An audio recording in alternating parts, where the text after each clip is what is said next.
There's nothing quite like the sting of rejection when you're already down, when every no feels like another door closing on hope itself. We've all felt that hollow ache of being turned away, dismissed or overlooked when we needed help most. In the Viking village of Hjartholm, young Ylva faces this exact moment at the market. With empty pockets and an emptier stomach, she watches merchant after merchant shake their heads. Her shame burns deeper than the cold wind. Then Hakon, a towering warrior with scars that tell stories of distant battles, sees her struggle. Without ceremony or pity, he speaks 4 words that change everything. "Follow me, I'll feed you tonight." What starts as simple kindness between strangers becomes something much deeper.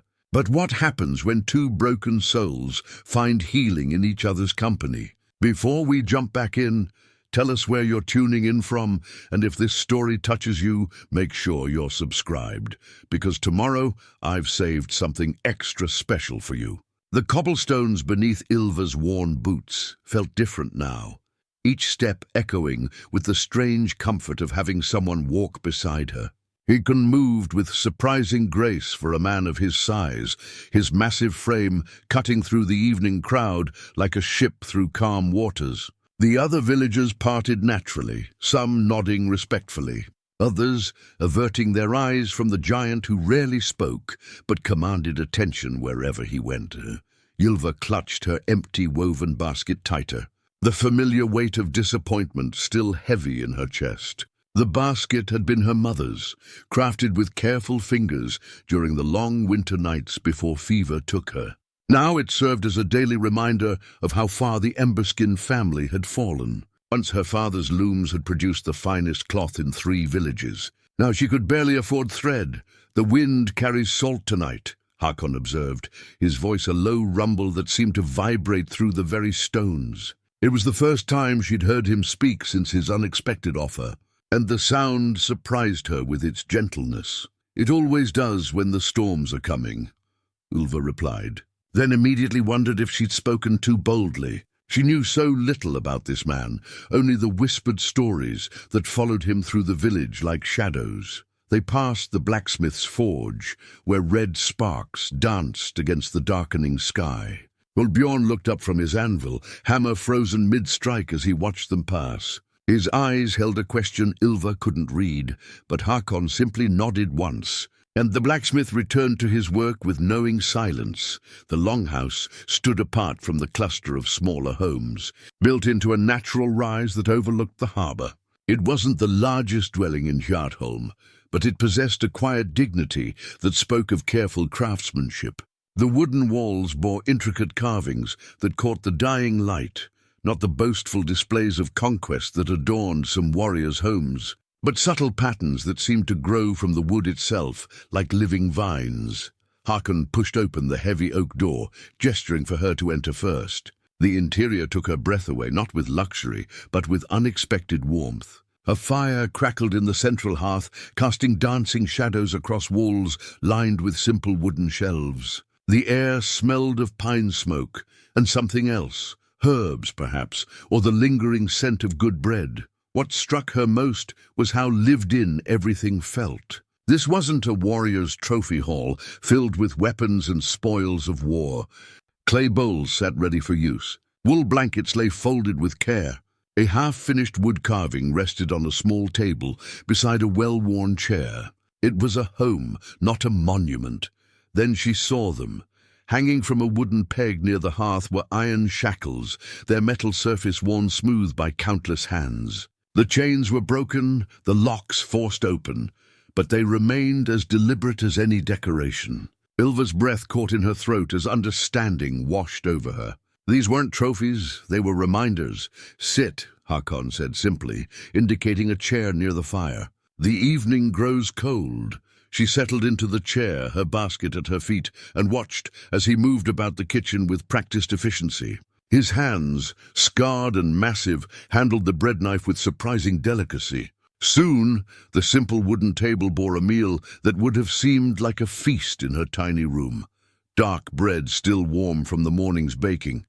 Cheese aged to perfection, dried fish that spoke of successful catches. and ale that caught the firelight like liquid amber.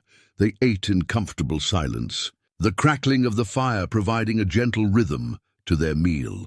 Ylva found herself stealing glances at her host, trying to reconcile the gentle giant sharing his bread with the stories whispered in the market squares. Some said he'd been a berserker in his youth, captured in distant lands and held in chains for years before somehow winning his freedom. Others claimed he'd served kings across the sea, that his silence hid knowledge of courts and battles ordinary folk could never imagine. Looking at him now, carefully portioning the cheese to ensure she had enough, she wondered if the truth mattered less than the kindness. "Your father was Eric the Weaver," Hakon said eventually, his statement gentle but certain. "You knew him?" Ylva asked, surprised. "He made the sail for my boat. Good work." "Honest price." Hakon's eyes held no pity, only respect. "A man judges another by his craft and his word. Your father scored well in both." The praise warmed her more than the ale. In the months since her father's death, she'd heard mostly whispers about debts and failures, the way people speak of the fallen when they think no one is listening. To hear someone remember Eric Emberskin for his skill rather than his struggles felt like a gift. "He taught me the basics," she said, smoothing her worn skirt with hands that bore the calluses of her trade. "But buyers want fancy work now, patterns I can't afford to learn. The simpler cloths barely sell." "Simple has its place," Hakon replied. "A sail needs strength more than beauty." Your father understood that. As the evening deepened, Ylva found herself sharing more than she'd intended. The loneliness of the past months spilled out in careful words. The struggle to maintain her father's reputation, the weight of debt she couldn't see, the fear that crept in during the dark hours when the wind howled through gaps in her small room's walls. Hakon listened without offering solutions or empty comfort. He simply heard her, and somehow that felt more valuable than all the advice the village elders had provided. When the fire began to burn low, Ylva knew she should leave. Unmarried women didn't linger in men's homes after dark, especially not in the home of someone as mysterious as Hakon Thricebound. The gossips would have material for weeks, but as she rose to go, Hakon disappeared into what she assumed was his sleeping chamber, returning with a small bundle wrapped in oiled cloth. "Wool," he said, placing it gently in her basket. "From my sheep. It's good quality, but I have no skill with the spinning." Ylva's pride warred with her need. The wool was beautiful, thick and clean, worth more than she'd earned in the past month. But accepting it felt too much like charity, and she'd already accepted enough kindness for one evening. "I can't trade," Hakon interrupted gently. "Your father never gave away his work. Neither should his daughter. Make something useful from it. When it's finished, bring it back. We'll settle accounts then." The careful phrasing preserved her dignity while offering genuine help. She looked up at this giant of a man who understood pride as well as kindness, and felt something shift in her chest, not quite trust yet, but the possibility of it. "Thank you," she said simply.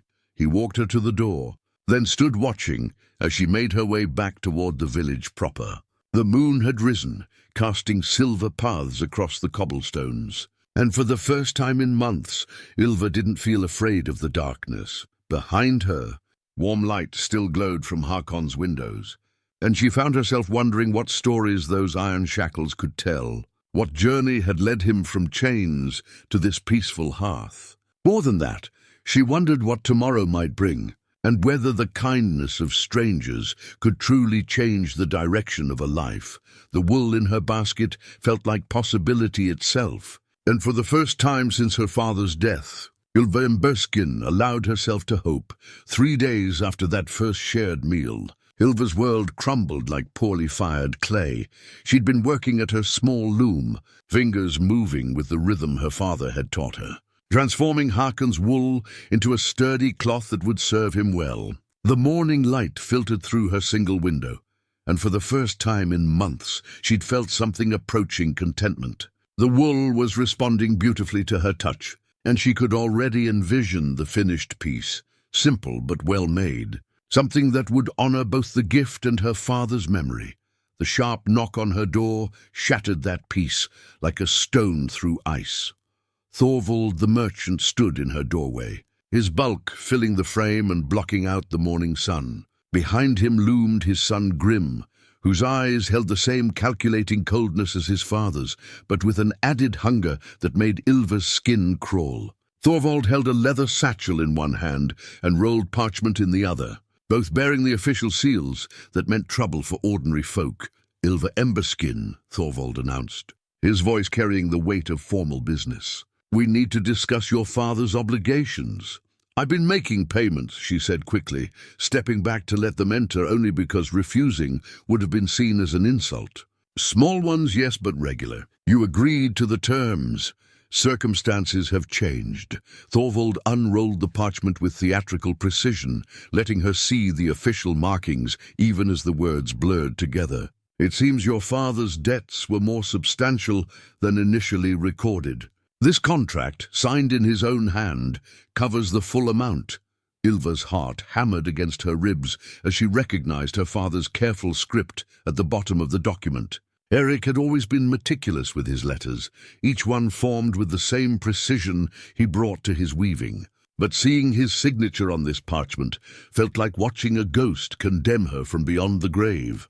"What does it say?" she asked, though part of her already knew the answer would change everything. Grim stepped forward, his smile revealing teeth stained by too much ale and too little care. "It says you belong to our family now, girl.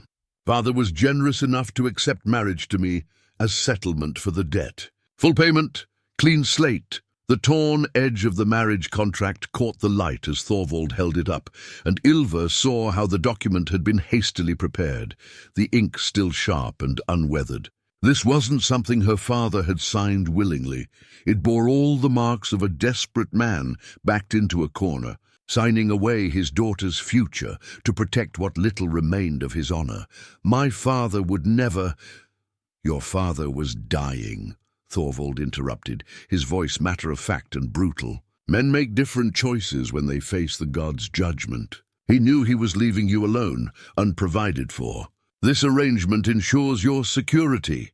Ylva's hands trembled as she reached for the document, scanning the formal language that essentially sold her like livestock. The debt amount was staggering, 3 times what she'd believed her father owed. Interest had been compounding for months, and the contract included penalties she'd never heard mentioned before. Worse, the terms were ironclad according to the village laws, witnessed by the local magistrate and sealed with official approval.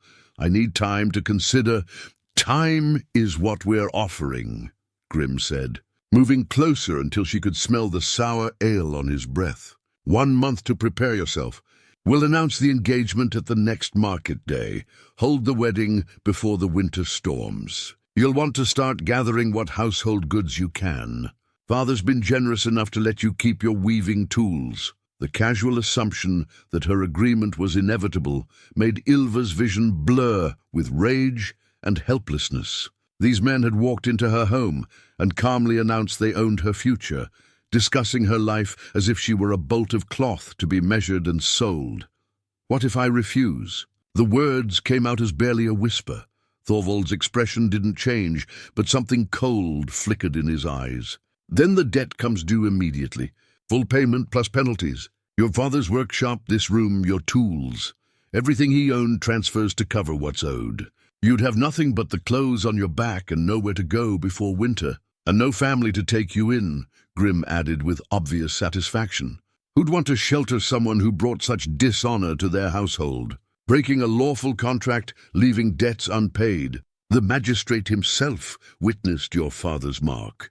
Ylva looked around her small room, the loom her father had built with his own hands, the few pieces of furniture that held memories of better times, the chest where her mother's few precious things lay wrapped in soft cloth. Everything she had left of her family, her history, her identity as Eric's daughter, would vanish to pay for debts she'd never truly understood existed. "The contract is legal," Thorvald continued, rolling the parchment back up with practiced efficiency. "But we're reasonable men. 1 month gives you time to adjust to the idea, to see the wisdom in accepting what's already been decided. Grim will make you a good husband. He's learned the merchant trade, knows how to provide for a family. Grim's hand landed heavily on her shoulder, fingers squeezing just hard enough to remind her of his strength. You'll learn to appreciate having a man to protect you. These are dangerous times for women alone. After they left, Ylva sank onto the small stool beside her loom, the marriage contract lying on her table like a serpent ready to strike. The wool from Hakon's sheep seemed to mock her now. What was the point of creating something beautiful when her own life was about to be traded away like common goods? She picked up the parchment again, forcing herself to read every word carefully. The legal language was dense and formal, but the meaning was clear enough. Her father had indeed signed it, though the circumstances remained mysterious. The debt amount included charges she'd never heard mentioned before. Storage fees for materials, interest on delayed payments, penalties for work delivered late. It was as if Thorvald had been keeping a second set of books, one that recorded every possible charge while showing her only the simplest accounting. The afternoon wore on as she sat in her chair, watching shadows creep across the floor and trying to imagine a future as Grim's wife. She'd seen how he treated the servant girls in his father's household, heard the stories, whispered when the women thought no one was listening. Marriage to him wouldn't be a partnership, it would be another form of bondage, perhaps more subtle than chains but no less complete. As the sun began to set, painting her small room in shades of gold and amber, Ylva made a decision that surprised her with its clarity. She couldn't face this alone, but neither could she accept it as inevitable. If her father had truly signed away her freedom, she needed to understand why.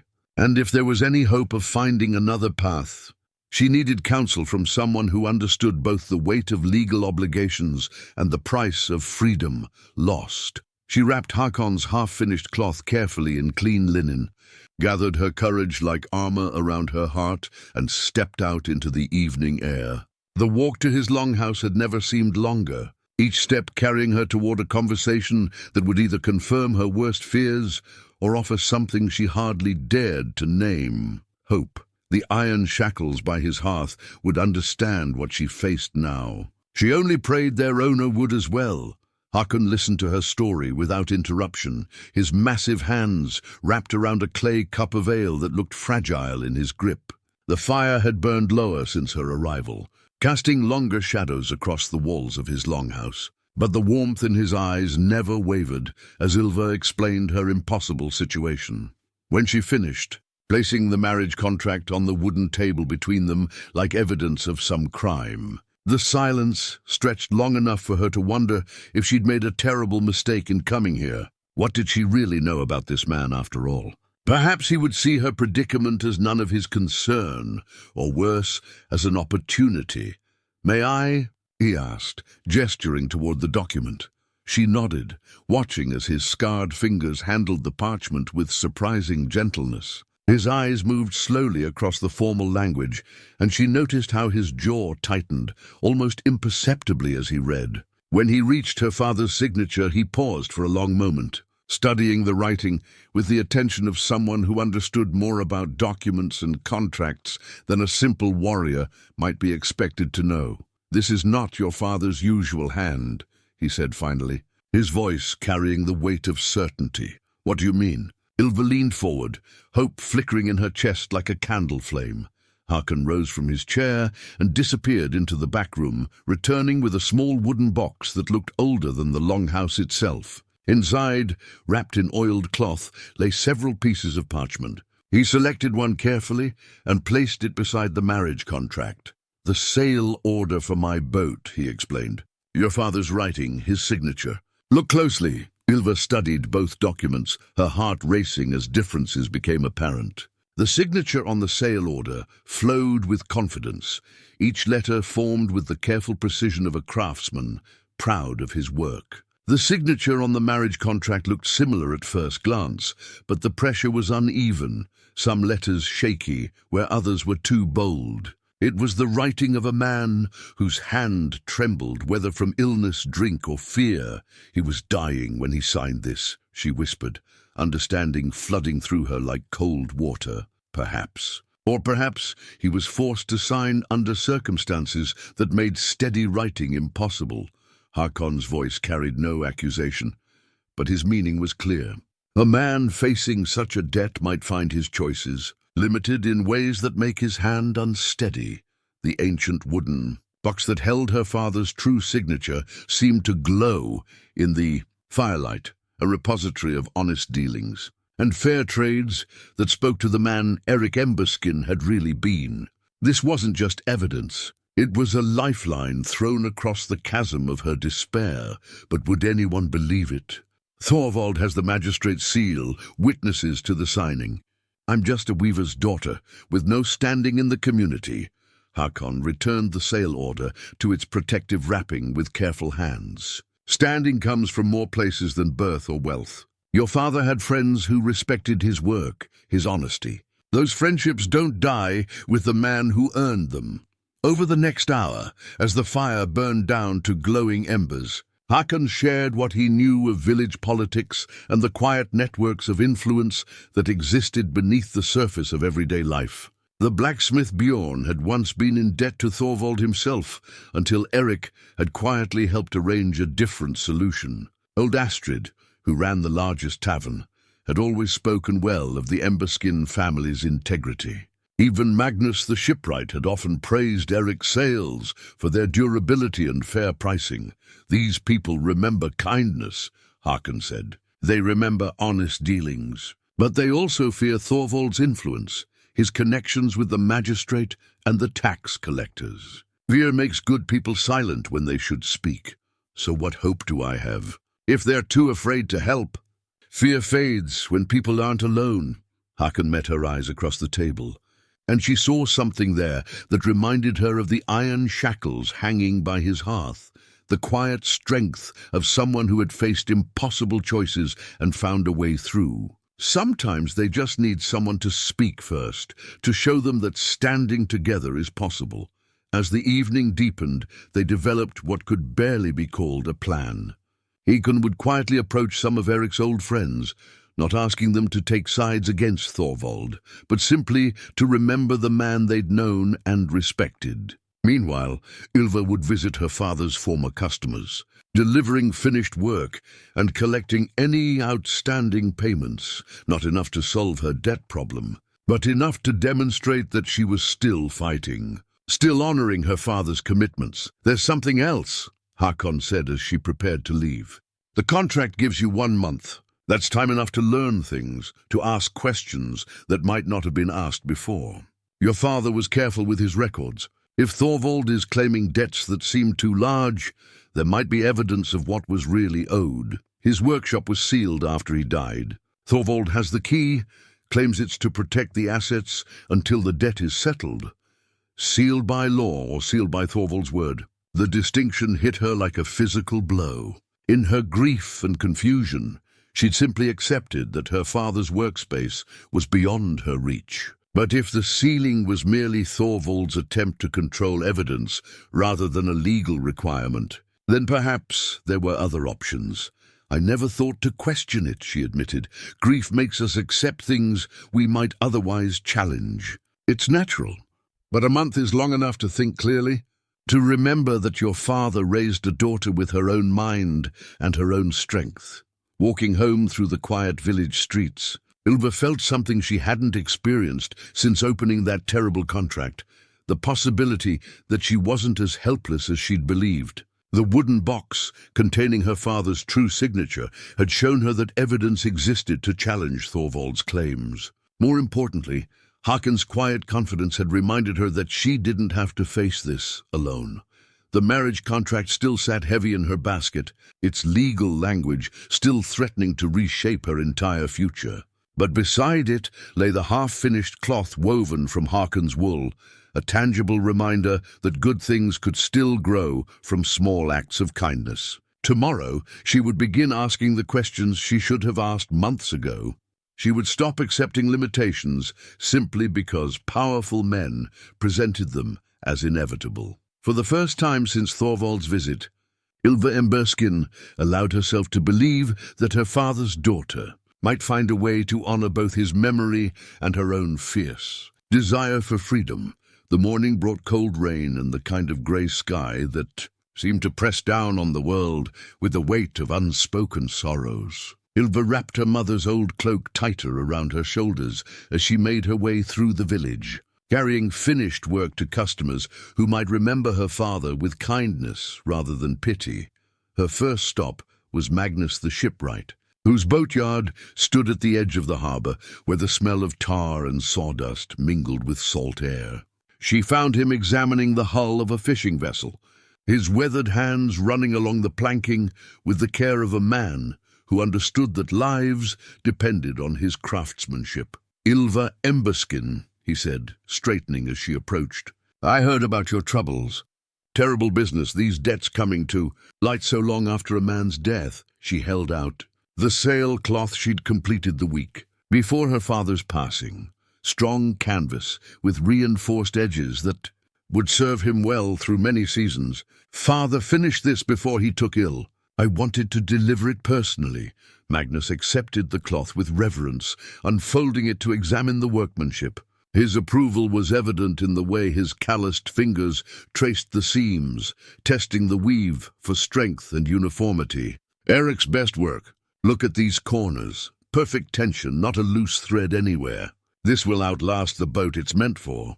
"He took pride in durability," Ylva said, echoing words she'd heard her father speak countless times. "Better to make something that lasts than something that merely looks impressive." Wise words. Magnus folded the cloth carefully, then disappeared into his workshop, returning with a leather pouch that clinked softly with the sound of honest payment. "Full price, plus a bit extra for the quality. Your father never charged enough for work this fine." The coins felt heavier than they should have, weighted with more than their metal value. This was recognition of her family's reputation, proof that Eric Emberskin's name still carried respect among those who understood true craftsmanship. "Magnus," she said carefully, "what do you remember about father's dealings with Thorvald? The debts seem larger than anything he ever mentioned to me." The shipwright's expression grew thoughtful, and he glanced around the empty boatyard before speaking. "Your father was always careful with his accounts, kept detailed records of every transaction.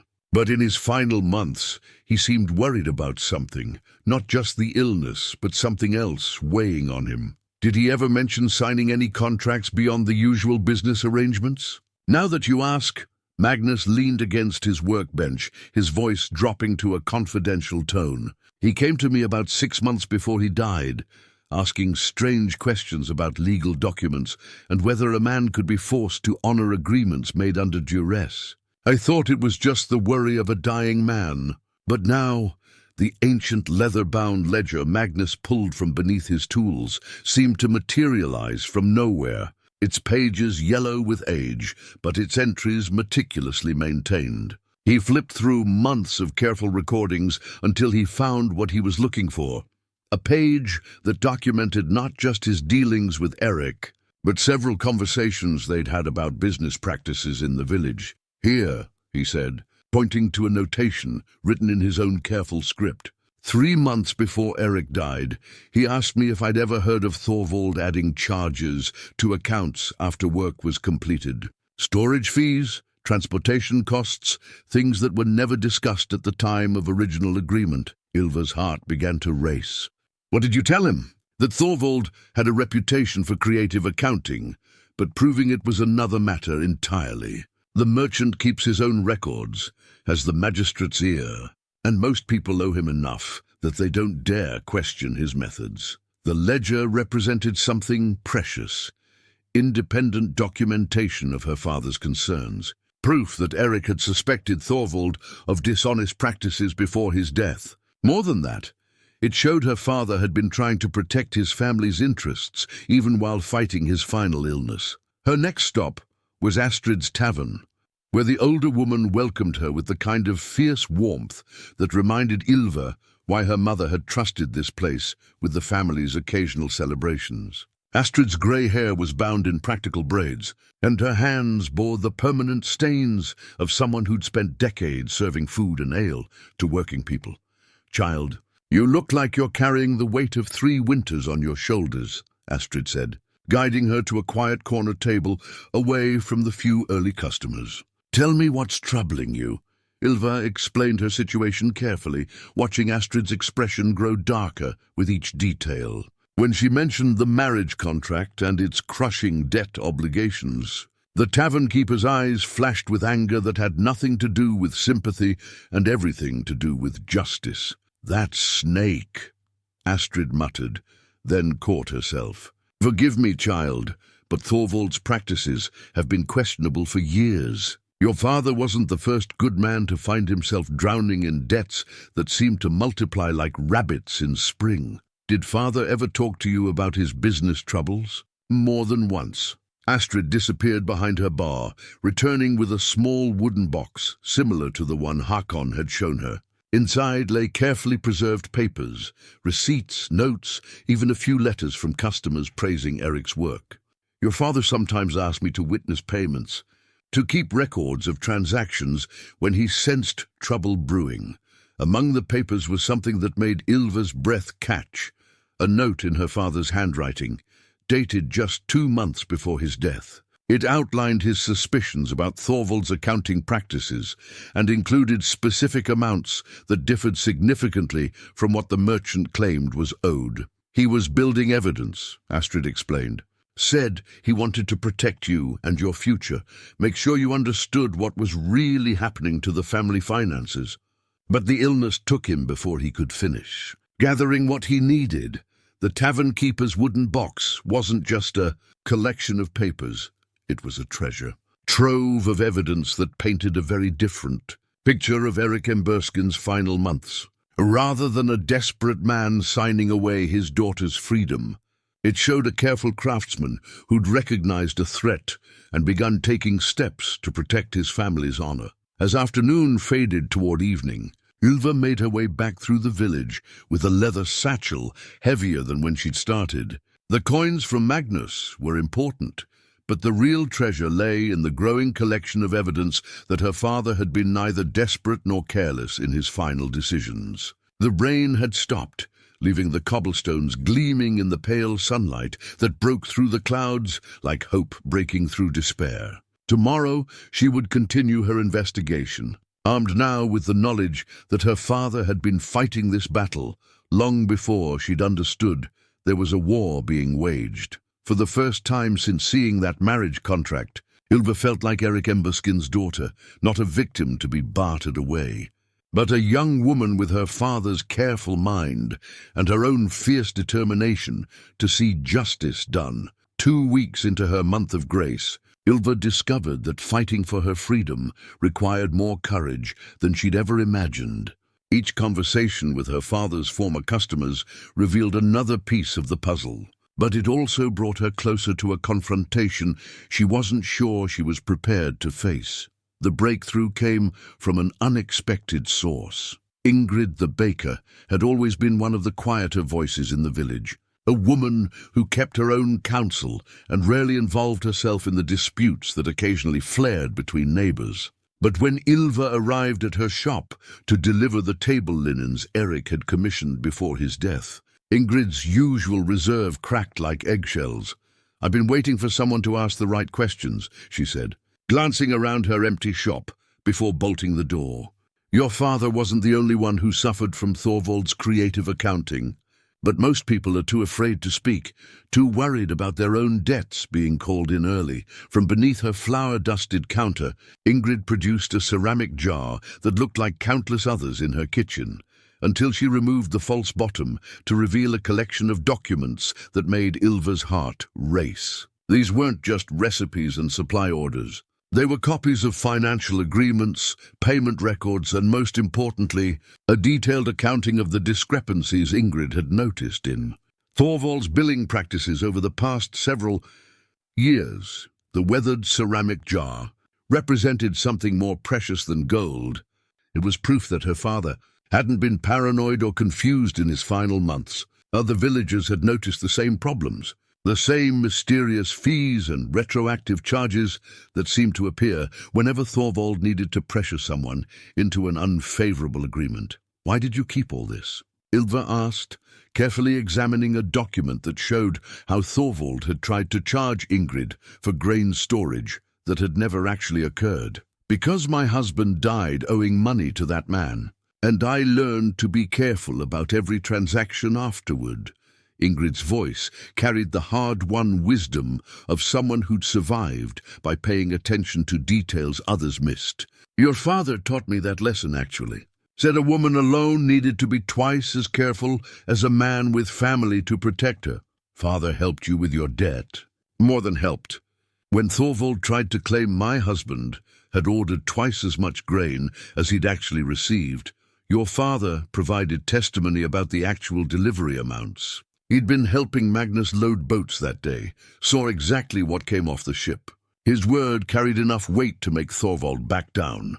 The story painted a picture of Erik Emberskin that made Ylva's chest swell with pride and break with grief simultaneously. Her father had spent his final years not just fighting his own battles, but helping others resist Thorvald's predatory practices. No wonder the merchant had been so eager to find leverage against the Emberskin family. Erik had been interfering with profitable schemes. There's something else, Ingrid continued, her voice dropping to barely above a whisper.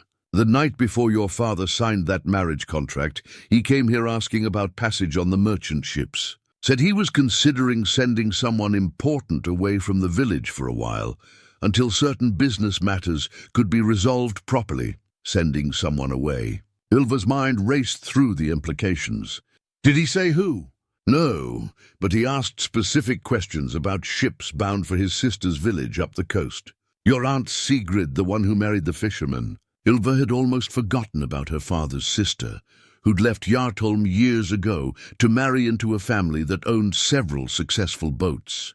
They'd exchanged occasional letters, but the distance and demands of daily survival had allowed the relationship to fade into fond but distant memory. He was planning to send me away, she realized with sudden clarity. He knew Thorvald was closing in, knew about the marriage contract Thorvald was preparing to force on him. Father was trying to protect me by getting me out of the village entirely. That's what I suspected. But then he took ill so suddenly, and by the time anyone realized how serious it was, there wasn't time for complex travel arrangements. Ingrid's expression carried the weight of missed opportunities and tragic timing. Your father died still fighting for your freedom, child. Don't let his efforts be wasted by accepting defeat too easily. The ceramic jar and its contents represented more than evidence. They were a window into her father's final months that showed a man who'd been desperately trying to protect his daughter's future even, while facing his own mortality. The marriage contract wasn't the desperate act of a man with no options. It was a delaying tactic signed under duress while he searched for a better solution. That evening, Ylva sat in Hakon's longhouse sharing Ingrid's revelations, while the fire crackled in the hearth and rain drummed against the wooden walls. Hakon listened with the same careful attention he'd shown before, but she noticed new tension in his massive frame, a barely contained anger that made the iron shackles by the fire seem to gleam with reflected flame. Your father was a strategist, he said when she finished. Even dying, he was thinking 3 moves ahead, trying to create options for you that Thorvald couldn't anticipate or control. But he failed. He died before any of his plans could work, and now I'm trapped by the very contract he signed to buy time. Did he fail? Hakon's eyes met hers across the table, and she saw something there that reminded her why the other villagers treated him with such careful respect. Or did he succeed in ways that aren't immediately obvious? What do you mean? Think about what's happened since that contract appeared. You've discovered evidence of Thorvald's dishonest practices. You've found allies who remember your father's integrity. You've learned that other people in this village have been victims of the same schemes. Most importantly, you've proven to yourself that Erik Emberskin's daughter has her father's courage and intelligence. The words hit her like warm honey, sweet and strengthening. In her focus on the immediate crisis, she'd lost sight of how much she'd accomplished in just 2 weeks. The frightened girl who'd sat in this same chair with a marriage contract and no hope had transformed into someone who could ask hard questions, gather evidence, and begin building the case for her own freedom. Your father's final gift wasn't the time he bought with that signature, Haakon continued. It was raising a daughter strong enough to use that time wisely. The question now is what you plan to do with the knowledge you've gathered. Outside, the storm was growing stronger, wind howling around the longhouse like the voices of ancient spirits demanding justice for the wrongs done to the innocent. But inside, warmed by fire and friendship and the growing certainty that her father's sacrifice wouldn't be wasted, Ylva began to plan her next moves in a game where the stakes were nothing, less than her freedom and her future. The third week brought an unexpected visitor to Ylva's, Dubur, one whose arrival changed everything she thought. She understood about her father's final days. Brother Aldrich stood in her doorway like a figure from another world, his brown robes travel-stained, and his face bearing the weathered look of someone who'd walked many difficult roads. The monastery seal hanging from his leather belt marked him as one of the few men in the region who could read and write with the skill of a trained scribe, someone whose testimony carried weight even with magistrates and merchants. Ylva Emberskin, he said, his voice carrying the gentle authority of someone accustomed to offering comfort in dark times. I've come about your father's confession. Confession? She stepped aside to let him enter, her mind racing through the implications. Her father had never been particularly religious, though he'd respected the old ways and the new faith equally. 3 days before his death, Eric sent word asking me to come hear his final testament. Not for spiritual reasons, though those mattered too, but because he needed a witness whose word couldn't be questioned or bought. Brother Aldrich settled into the chair by her small table, his movements careful and deliberate. He knew he was dying, and he was deeply troubled by agreements he'd been forced to make under duress. The monk reached into his leather satchel and withdrew something that made Ylva's breath catch, a scroll bearing the monastery's official seal, its parchment thick and expensive, the kind used for the most important documents. Unlike the marriage contract with its hurried script and suspicious circumstances, this scroll radiated authenticity and careful preparation. Brother Aldrich's sealed testament represented more than just another piece of evidence. It was the voice of her father speaking from beyond death, his true intentions preserved by someone whose authority even Thorvald couldn't challenge. What did he tell you? Ylva asked, afraid to hope but unable to stop herself. That he'd been forced to sign a marriage contract for his daughter, but under circumstances that made the agreement morally invalid, even if it appeared legally binding. The monk unrolled the scroll carefully, revealing her father's words, transcribed in the precise lettering that marked formal church documents. He dictated his testament in my presence, explaining the threats and manipulation that led to his signature.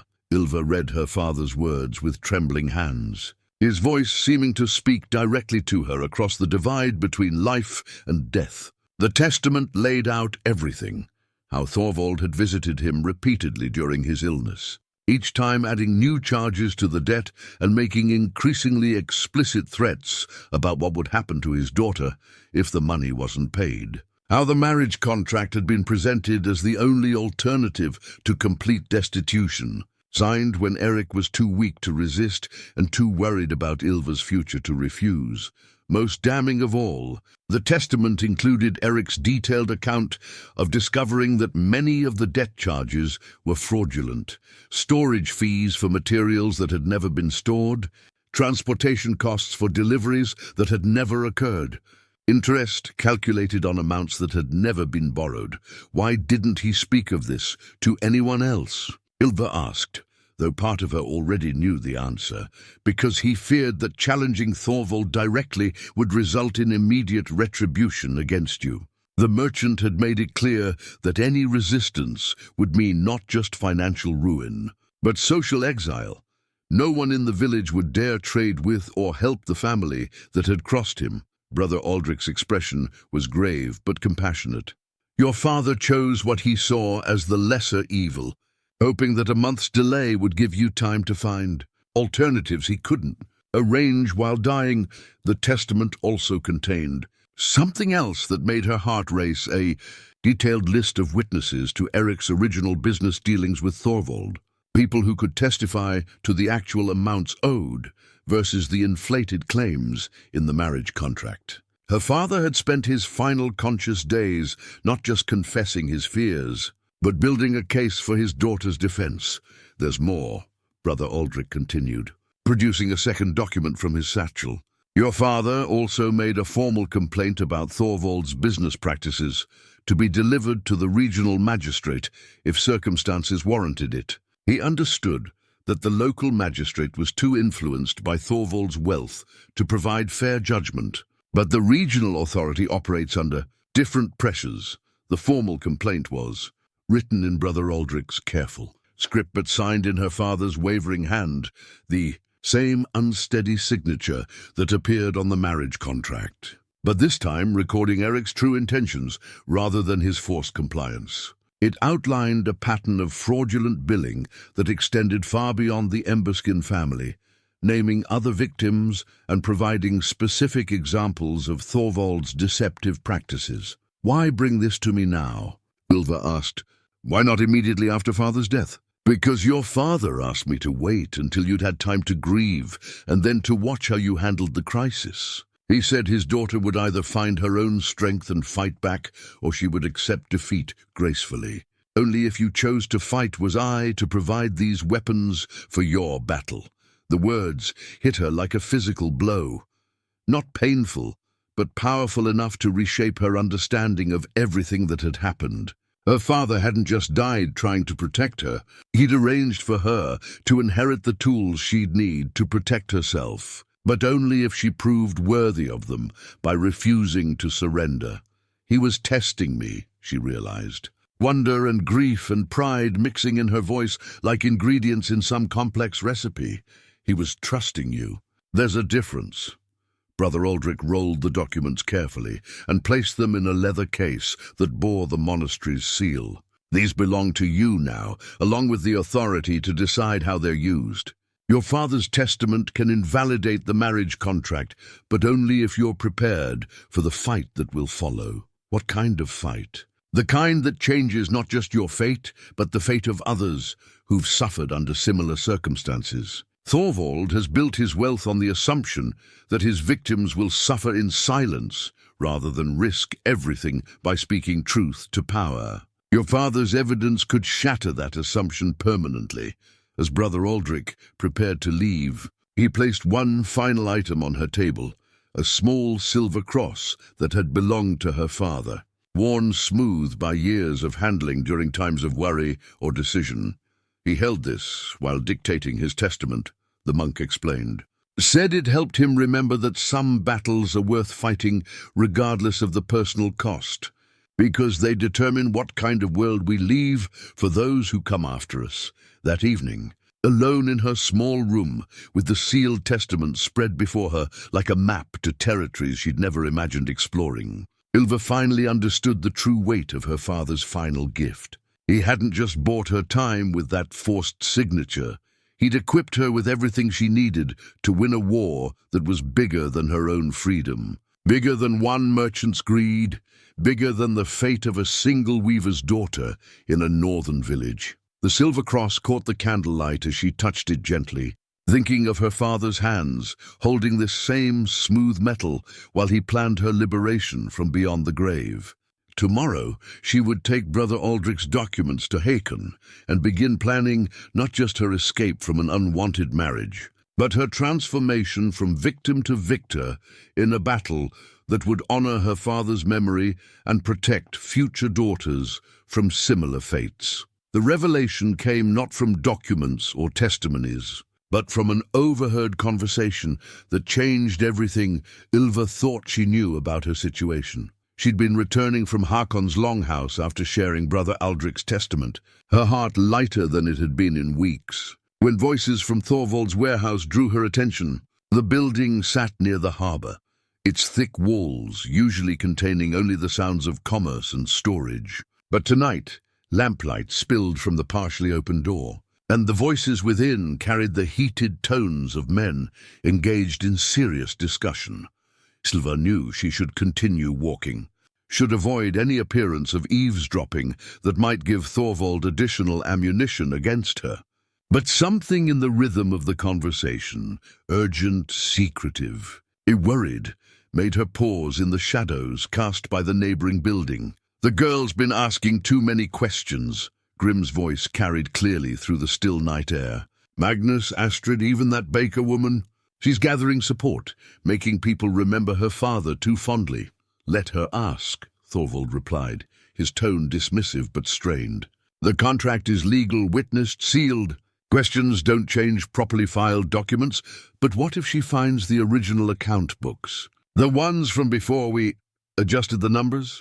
Ylva's blood turned to ice in her veins. Original account books. The phrase hung in the night air like an accusation, confirming every suspicion her father had harbored and every fear she'd been afraid to voice. "Those books were destroyed months ago," Thorvald said, but something in his voice suggested the statement was more hope than certainty. Even if they weren't, who would believe a dead man's records over proper legal documents? "Brother Aldrich visited her yesterday. Stayed for over an hour. Monks don't make social calls to unmarried women without good reason." The silence that followed was long enough for Ylva to hear her own heartbeat thundering in her ears. When Thorvald spoke again, his voice carried a cold calculation that made her skin crawl. "Then perhaps it's time to move the schedule forward. Why wait for the full month when the girl is clearly planning some kind of resistance? We'll announce the engagement at tomorrow's market day, hold the wedding within the week. Is that legal?" The contract specified. "The contract gives us the right to claim settlement whenever we choose." The month was a courtesy, not a requirement. Thorvald's footsteps began moving toward the door, forcing Ylva to press herself deeper into the shadows. "Besides, once she's married to you and living under our roof, any evidence she thinks she's gathered becomes irrelevant. Wives don't testify against their husbands' families." But it was Grim's next words that struck Ylva like a physical blow, rewriting everything she thought she understood about her father's death and the circumstances that had led to her current predicament. "What about the other matter? The illness that took her father so quickly? Are you certain it can't be traced back to us?" The pause that followed seemed to stretch for eternity, filled with implications that made Ylva's legs weak and her vision blur with the shock of understanding. "Wolfsbane is undetectable once the symptoms begin," Thorvald said finally, his voice matter-of-fact, as if discussing the weather rather than murder. "And even if someone suspected, who would believe that respected merchants would poison a simple weaver? Eric's death appeared natural to everyone who mattered." The leather-bound ledger tucked inside Thorvald's coat pocket became visible as he moved closer to the lamplight. Not just any record book, but one that looked suspiciously similar to the careful accounts her father had always kept. This wasn't evidence of financial fraud. It was proof of something far more sinister. Ylva bit down on her knuckle to keep from crying out. The taste of her own blood sharp and real in a world that had suddenly become a nightmare of deliberate evil. Her father hadn't died of natural causes brought on by overwork and worry. He'd been murdered, slowly, carefully, with a poison that mimicked the symptoms of common illness, while Thorvald pressured him to sign documents that would deliver his daughter into their hands. "The regional magistrate's inspection is scheduled for next month," Grim continued, apparently unaware of how completely he was condemning himself and his father. "If we can present him with a settled situation, debts paid through marriage, the girl safely under family protection, no outstanding complaints, he'll have no reason to examine our business practices too closely." "Exactly. Which is why we move quickly now, before she can cause real trouble." Thorvald's shadow moved closer to the door, and Ylva realized she had only moments before they emerged and potentially discovered her presence. "Tomorrow we announce the engagement. By week's end, she'll be Grim's wife, and this whole matter will be resolved." Ylva forced herself to move, stepping carefully backward into the deeper shadows between buildings, her mind reeling with the magnitude of what she'd just learned. This wasn't simply about debt and an unwanted marriage. It was about murder, fraud, and a conspiracy that had cost her father his life and threatened to destroy everything he'd tried to protect. The ledger she'd glimpsed in Thorvald's possession was clearly her father's original account book, the one that would prove the debt amounts were fraudulent. But more than that, it might contain evidence of her father's growing suspicions about Thorvald's business practices, suspicions that had made him dangerous enough to kill as she slipped through the quiet streets toward her home. Ylva's mind raced through the implications of what she'd discovered.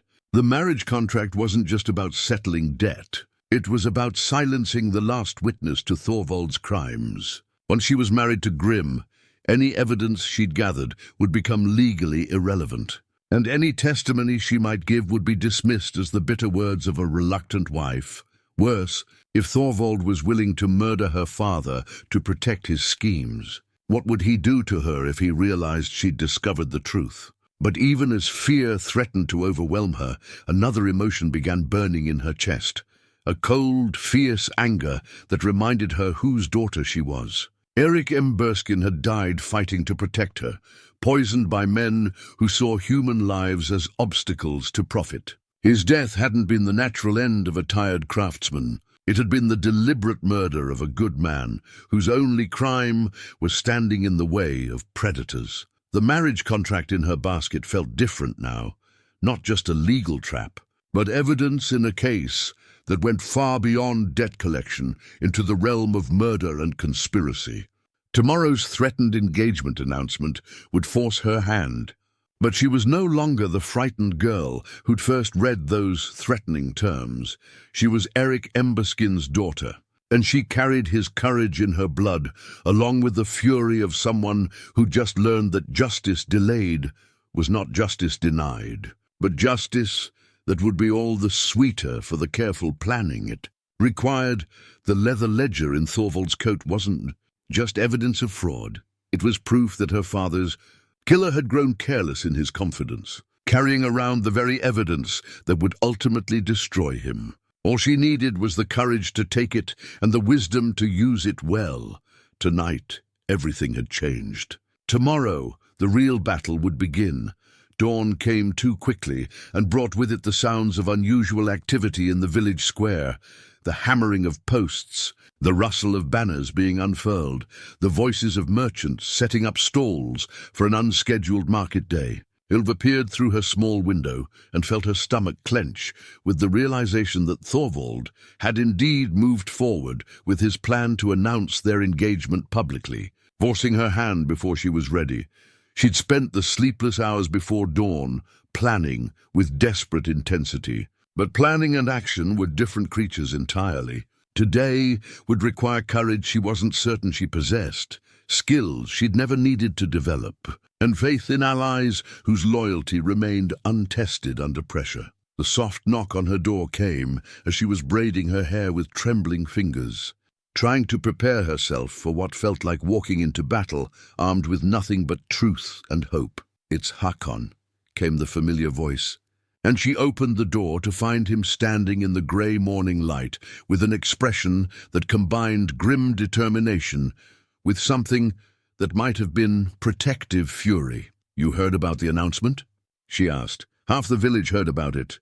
Thorvald's been busy since before sunrise, making sure everyone knows that today marks the settling of Erik Emberskin's debts through the honorable marriage of his daughter." Hakon stepped inside, his massive frame seeming to fill her small room with reassuring presence. He's also made it clear that anyone who interferes with this lawful arrangement will find their own business dealings, with him subject to immediate review. The threat was subtle but effective.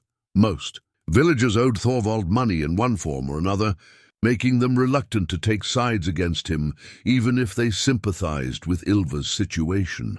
"I learned something last night," she said, and then told him everything she'd overheard at the warehouse, watching his expression grow darker with each revelation. When she finished, the silence stretched long enough for her to wonder if the magnitude of Thorvald's crimes had overwhelmed even Hakon's considerable composure. "Murder," he said finally. the single word carrying the weight of absolute condemnation. Your father was murdered, and now they plan to silence you by making you complicit in covering up their crimes. The ledger I saw, if it contains father's original records, it would prove the debt amounts are fraudulent, but getting it means confronting them directly. And if they're willing to kill, they won't kill you publicly, Hakon said, his tone suggesting he'd been thinking through the tactical situation with the methodical precision of someone who'd faced life and death decisions before. Too many witnesses, too many questions, but they will try to rush you into marriage before you can organize effective resistance. From beneath his cloak, Hakon produced a bundle wrapped in oiled leather that clinked softly with the sound of metal on metal. Inside lay items that transformed him from peaceful villager to something altogether more dangerous.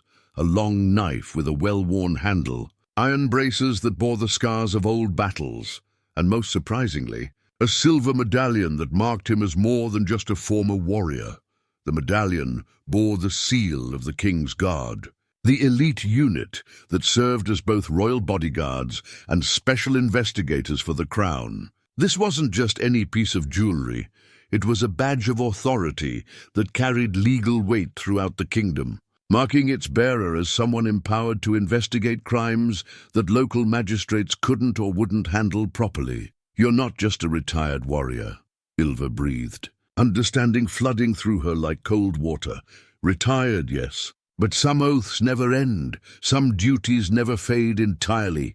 Hakon fastened the braces around his forearms with practiced efficiency, transforming before her eyes from gentle giant to deadly protector. The King's Guard doesn't just protect royalty. We protect the crown's interests, which include ensuring justice is served even in remote villages where corruption has taken root. You've been investigating Thorvald all along. Since I arrived in Hjartholm 2 years ago, reports of fraudulent business practices, unexplained deaths among people who'd opposed him, manipulation of local legal proceedings. Your father's case was simply the most recent in a pattern that stretched back years. Hakon checked the knife's edge with professional precision, his movements carrying the fluid confidence of someone who'd used such tools to enforce justice in darker places. But I needed proof that would hold up before regional authorities, evidence that couldn't be dismissed as the complaints of disgruntled debtors. The revelation reframed everything that had happened between them: his immediate kindness at the market, his knowledge of legal procedures, his careful questions about her father's business dealings. Hakon hadn't just been helping a desperate young woman. He'd been conducting an investigation that required her cooperation and trust. The evening you fed me, when you said some battles are worth fighting, you already knew what Thorvald had done, I suspected. But suspicion isn't proof, and moving too early would have given him time to destroy evidence or eliminate witnesses. His expression softened slightly, showing the man beneath the investigator.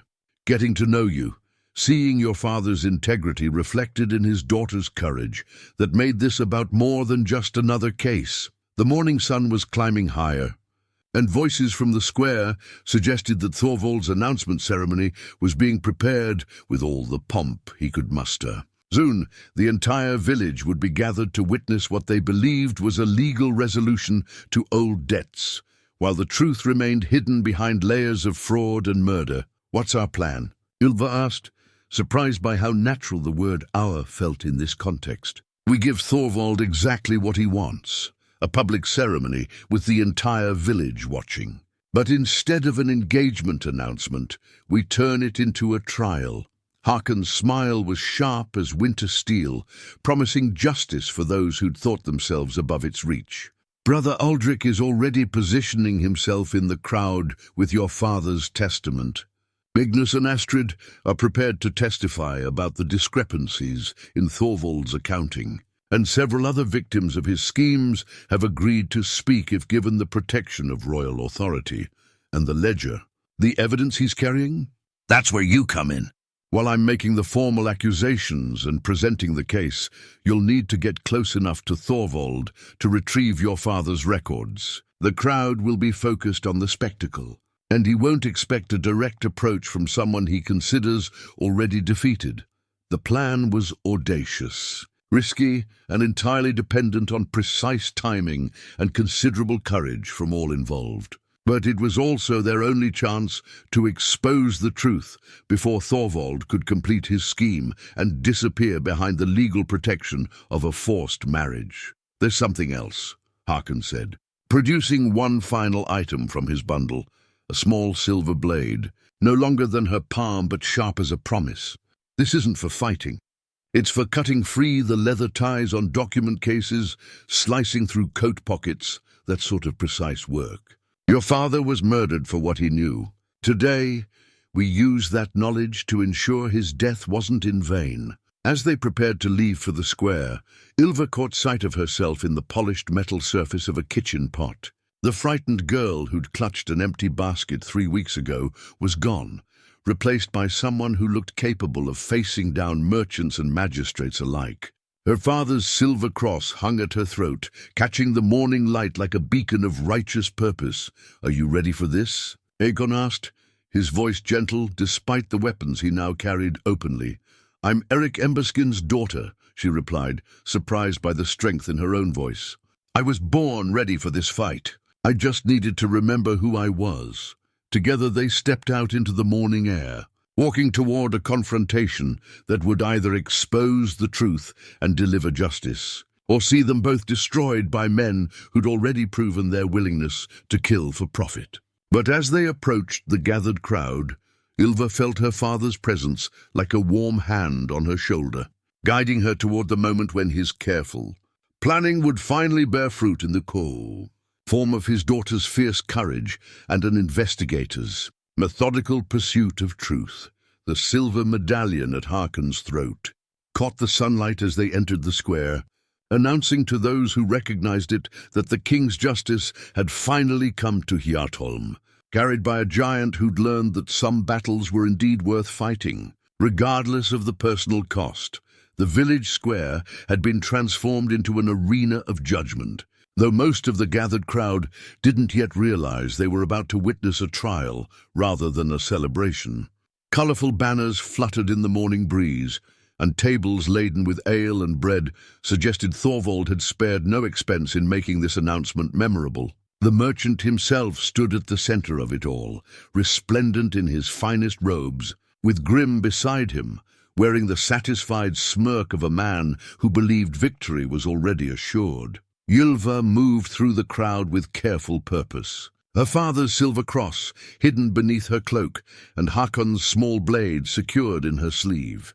The villagers parted respectfully as she passed, some offering sympathetic glances, others avoiding her eyes entirely. She could feel the weight of their collective assumption that she was walking toward surrender, toward acceptance of a fate that had been decided by men with more power and fewer scruples. "People of Hjartholm," Thorvald began, his voice carrying easily across the square, "we gather today to witness the honorable resolution of a debt that has weighed heavily on our community. The late Eric Emberskin was a good man, but like many craftsmen, he was better with his tools than with his accounts." A murmur rippled through the crowd at the subtle insult to her father's memory. But Thorvald continued with practiced ease, painting a picture of financial irresponsibility that made Eric's death seem like an inevitable consequence of poor planning rather than the result of deliberate murder, rather than see his daughter suffer for his mistakes. "I have agreed to accept marriage between her and my son as settlement for the substantial debts owed to our family. This arrangement ensures young Ylva's security while honoring the legal obligations her father left behind." Ylva watched Thorvald's performance with new eyes, seeing how carefully he controlled the narrative, how skillfully he presented exploitation as generosity. The leather-bound ledger she'd glimpsed the night before was clearly visible in his coat pocket, its presence a constant reminder of the evidence that could destroy his carefully constructed lies. That was when Hakon stepped forward. The crowd's attention shifted immediately to the giant warrior as he moved with purposeful grace toward the center of the square. The silver medallion at his throat caught the sunlight like a beacon, And those villagers who recognized its significance began whispering urgent explanations to their neighbors. Thorvald Eriksson. Hakon's voice boomed across the square with the authority of mountains and storms. I am Hakon Thricebound, investigator of the King's Guard, and I charge you with fraud, extortion, and murder. The effect was immediate and electric. The crowd surged backward, creating a circle around the two men as if they were gladiators preparing for combat. Thorvald's confident expression cracked for just a moment before rebuilding itself into something harder and more desperate. Murder! Thorvald's laugh was forced but loud enough for everyone to hear. This is absurd. Erik Emberskin died of natural causes, witnessed by half the village. You overstep your authority, stranger, and insult the memory of a man whose own debts bring us here today. Natural causes. Hakon's voice carried the cold precision of someone who'd conducted many such confrontations. Tell us, merchant, what you know of wolfsbane and its effects on the human body. The silence that followed was profound enough that Ylva could hear her own heartbeat. Around the square, faces began turning toward Thorvald with new suspicion, the seed of doubt taking root in minds that had accepted his version of events without question.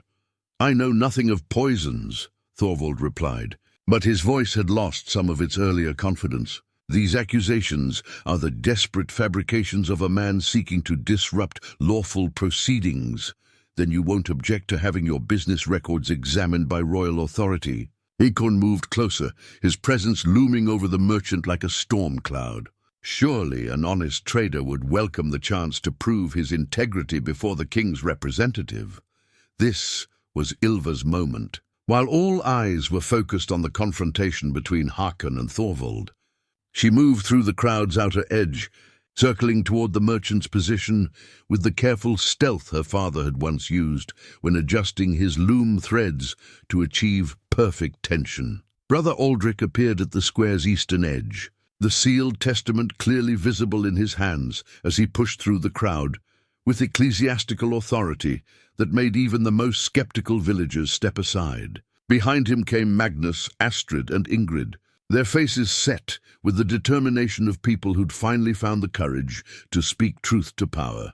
I have here, Brother Aldrich announced, his voice carrying across the square with practiced clarity, the final testament of Erik Emberskin, dictated to me 3 days before his death, in which he details the circumstances that forced him to sign documents against his will and better judgment. Thorvald's head snapped toward the monk, his calculation evident as he weighed the threat this new evidence represented. That moment of distraction was exactly what Ylva needed. She slipped between two taller villagers, moving with the fluid grace she'd learned from years of threading looms in tight spaces until she stood directly behind Thorvald. The small silver blade Hakon had given her felt warm in her palm as she reached toward the leather ledger. Protruding from the merchant's coat pocket, the ancient brass buckle that secured the ledger's binding, caught on the fabric for a heart-stopping moment, threatening to alert Thorvald to her presence. But years of working with delicate materials had taught her patience, and she eased the book free with the careful precision of someone who understood that one wrong move could destroy everything. The ledger felt heavier than it should have, weighted with more than ink and parchment. This was her father's voice, speaking from beyond death, his careful records of honest transactions that would expose Thorvald's fraudulent claims. More than that, it might contain evidence of her father's growing suspicions about the merchant's practices, notes that could help explain why Erik Emberskin had been marked for death. Lies and fabrications, Thorvald was saying, his voice rising as he sensed the crowd's mood shifting against him. Documents can be forged, testimonies can be bought. The marriage contract was signed freely and legally, witnessed by proper authority. Then let us examine that authority, Hakon replied, producing a scroll that bore the regional magistrate's seal. I carry orders to investigate irregular business practices in this district, with particular attention to cases involving suspicious deaths and fraudulent debt claims. The crowd was fully engaged now, Their morning's entertainment transformed into something far more serious and consequential. Ylva clutched her father's ledger against her chest and began working her way back toward Hakon, moving carefully through the press of bodies that separated her from safety. That was when Grim's hand fell heavily on her shoulder. "Looking for something that belongs to my family." Grim's voice was low and dangerous, his grip on her shoulder tightening like a trap closing. The ledger pressed against her ribs felt suddenly fragile, as if his touch might somehow destroy the evidence it contained. Around them, the crowd remained focused on Hakon's confrontation with Thorvald, unaware that a second drama was unfolding in their midst. Ylva forced herself to remain calm, drawing on reserves of courage she'd discovered over the past 3 weeks. "This ledger belongs to my father," she said clearly, loud enough for nearby villagers to hear. "It contains his true records of transactions with your family.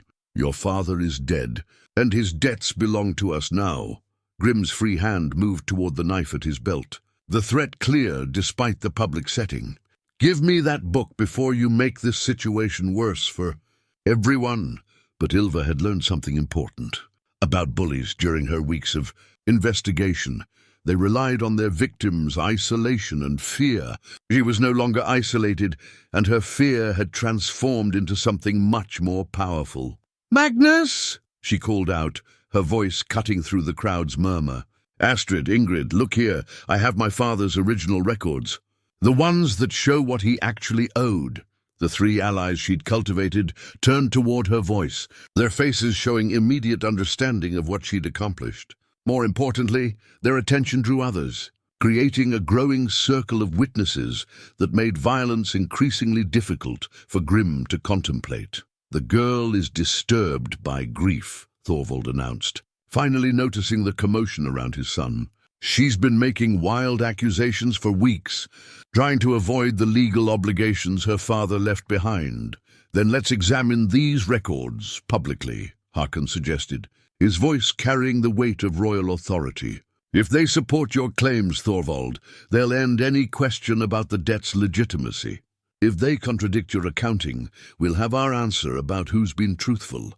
Grim's grip on Ylva's shoulder became painful as he realized the trap closing around his family. The crowd was pressing closer, drawn by the drama unfolding before them, and escape was becoming impossible.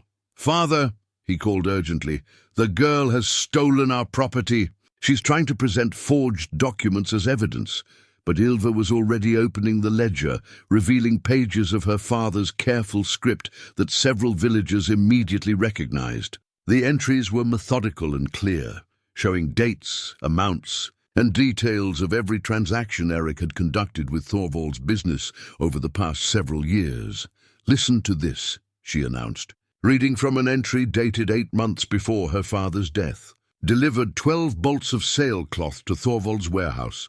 Payment, 15 silver pieces received in full. No storage fees discussed or charged." She flipped to another page, her voice growing stronger as she found her rhythm. "Completed repair work on merchant banners. Payment, 8 silver pieces. Thorvald attempted to charge additional fee for materials I provided myself. Refused payment until fee was removed." Each entry painted a picture of Eric, Emberskin as a careful businessman who documented everything and challenged unreasonable charges, exactly the opposite of the irresponsible.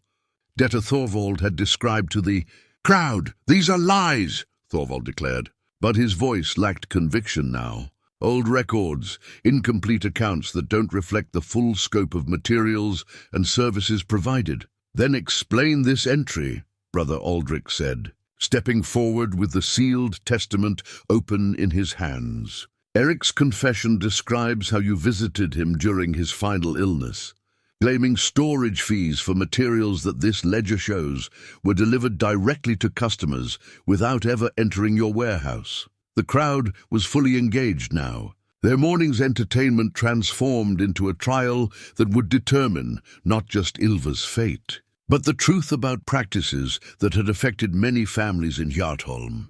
Hakon moved closer to Thorvald, the silver medallion at his throat, catching the light as he spoke with quiet authority. By the power vested in me by the crown, I declare this marriage contract invalid.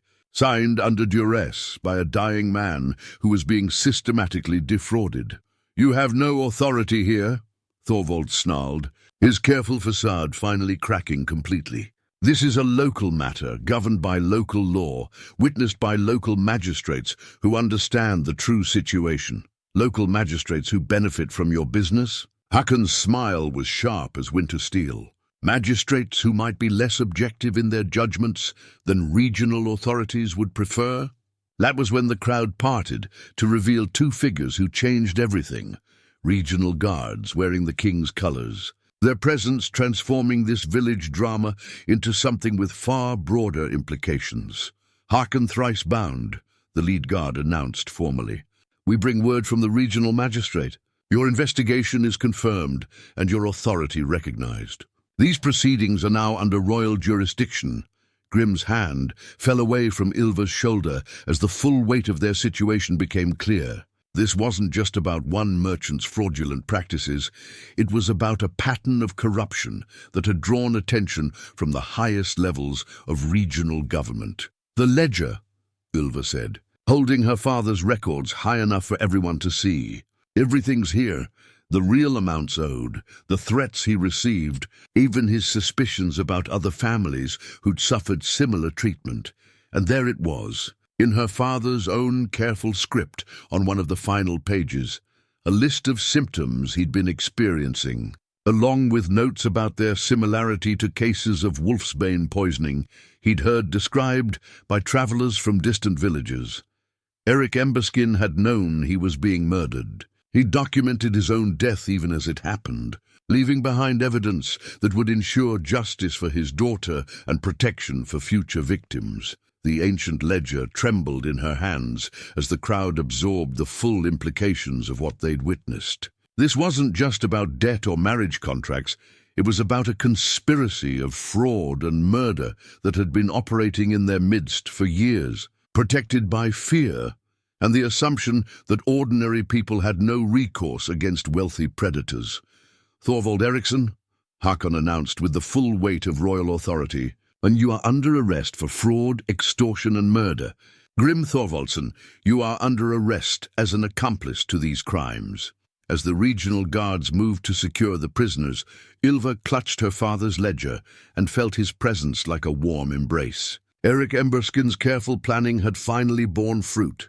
His daughter's courage had proven worthy of his sacrifice, and justice would be served for a good man whose only crime had been standing between predators and their prey. The marriage contract that had threatened to steal her future lay forgotten in the dirt, its power broken by truth and courage, working together to ensure that some battles, once begun by loving fathers, could be finished by determined daughters who refused to let evil triumph through silence. 6 months after Thorvald's arrest, Ylva stood in the workshop that had once been sealed against her, breathing in the familiar sense of wool and wood that spoke of her father's legacy. The space had been restored to her after the regional magistrate's investigation confirmed every detail of the conspiracy that had cost Eric his life and threatened to steal her future. The carved wooden shuttle that had been her father's most prized tool rested in her hands now, its smooth surface worn by decades of careful use. She'd found it exactly where he'd always kept it, wrapped in soft cloth and waiting for skilled hands to bring it back to life. This shuttle had woven sails that carried brave men safely across dangerous waters. And now it would create fabrics that honored the memory of the craftsman who'd taught her that honest work was its own form of resistance against those who sought to corrupt the world.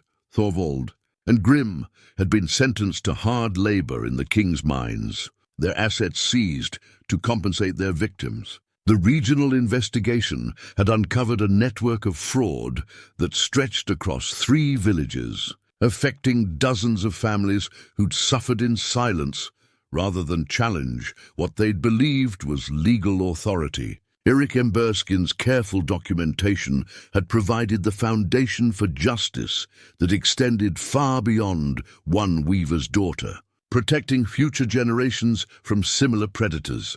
The afternoon light is perfect for examining this new wool, Hakan observed from the workshop's doorway, his massive frame no longer seeming quite so intimidating now that she understood the gentle heart it protected. He'd remained in Hjartholm even after completing his investigation, claiming that the village had grown on him during his time there. Father always said the best work happened when you could see the true color of the threads, Ylva replied, setting down the shuttle to examine the fleece he'd brought from his small flock.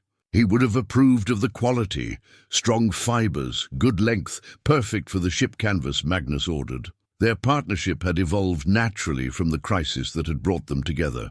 Idgun provided wool from sheep that grazed on land the crown had granted him for his years of service, while Ylva transformed it into textiles that honored her father's reputation for durability and craftsmanship.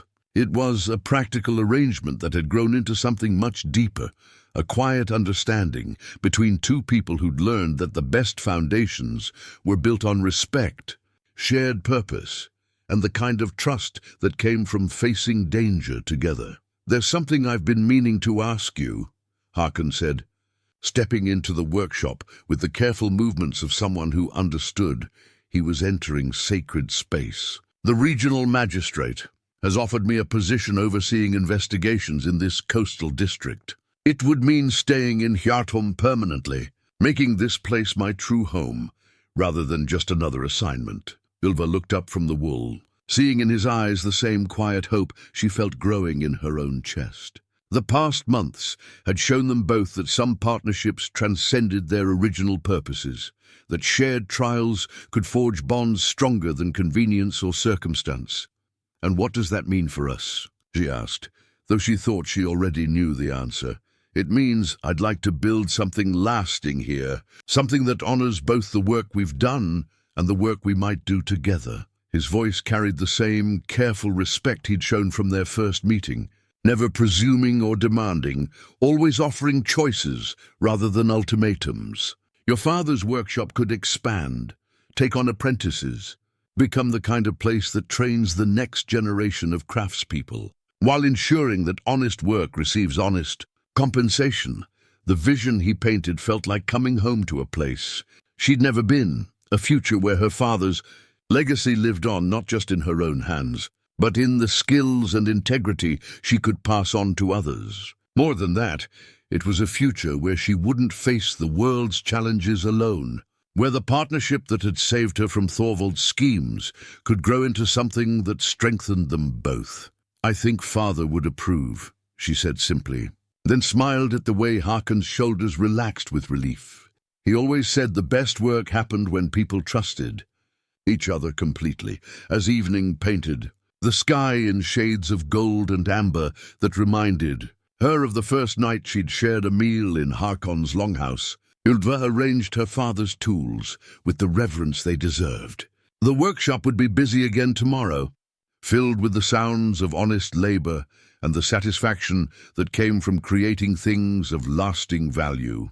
The silver cross her father had held while dictating his final testament hung at her throat now, catching the lamplight as she moved about the space that had been restored to its rightful purpose. Erik Emberskin's sacrifice had indeed protected his daughter, but in ways he could never have imagined, not just from one merchant's greed, but from a life lived in fear and isolation.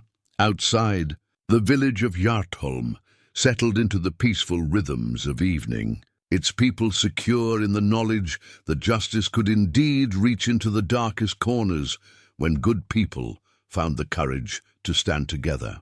The empty basket that had once symbolized Ylva's desperation now sat in her workshop, filled with wool ready to be transformed into something beautiful and useful, a perfect metaphor for how the worst circumstances could be woven into the foundation for something better.